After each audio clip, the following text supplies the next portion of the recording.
చంద్రబాబు నాయుడు మీదన ఏ కేసు పెట్టట్లేదు మేము అంది ఈడీ. క్లీన్ చిట్ ఇచ్చింది ఈడీ. అంటే బాబుకి మోడీ సర్కార్ ఇచ్చిన గిఫ్ట్. కుంభకోణం నిజం. స్కిల్ డెవలప్మెంట్ కుంభకోణం జరిగిన మాట నిజం. జీఎస్టీ పేరుతో డబ్బులు వసూలు చేసుకున్న మాట నిజం. జీఎస్టీ కుంభకోణం జరిగింది. అట్లాగే దాంట్లో ఆ జీఎస్టీ వాళ్ళు ఎలర్ట్ చేశాక ఇక్కడ విచారణ చేసి చంద్రబాబు సర్కార్ ఏ యాక్షన్ తీసుకోలేదు. ఆ తర్వాతన స్కిల్ డెవలప్మెంట్ కుంభకోణం మీద విచారణ చేసినప్పుడు అసలు సిమెంట్ సంస్థకి ఇక్కడ జరిగినటువంటి సంస్థకి సంబంధమే లేదు. సిమెంట్స్ కూడా అసలు మేము 10 పైసలు ఎవరికి విరాళం ఇవ్వము, అట్టనే 90% డబ్బులు మేము పెట్టుకోవడం ఏంటి, 10% డబ్బులు మీరు పెట్టుకోవడం ఏంది, మాకు మీ ప్రాజెక్టుకి సంబంధమే లేదని చెప్పారు.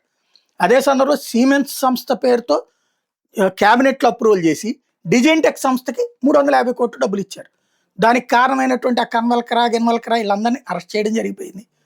అధికారుల పాత్ర ఉంది, వాళ్ళందరినీ అరెస్ట్ చేశారు. అయితే టెక్నికల్గా అది క్యాబినెట్ డెసిషన్ కాబట్టి చంద్రబాబు గారి పాత్ర ఉండదు. ఎందుకు సమిష్టి బాధ్యత అవుతుంది, ప్రభుత్వానికి తీసుకునే అధికారం ఉంటుంది.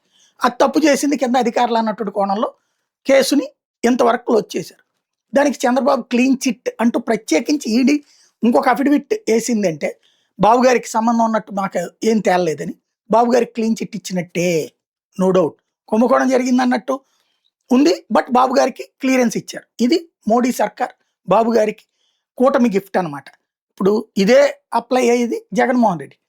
లిక్కర్ కుంభకోణంలో క్యాబినెట్ నిర్ణయం అనేది సమిష్టి బాధ్యత కాబట్టి కింద వాళ్ళని అరెస్ట్ చేశారు కానీ జగన్ దగ్గరికి పోలా.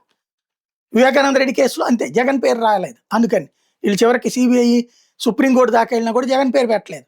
అందుకని అట్లాగే ఇప్పుడు అదేది కల్తీ లెక్కర్ కేసు అంతే అయింది, లడ్డూ కేసులోనూ అంతే అయింది. వైసీపీ వాళ్ళ పేరే లేదు దాంట్లో. కాబట్టి ఇక్కడ క్లీన్ చిట్ ఇచ్చినట్టు.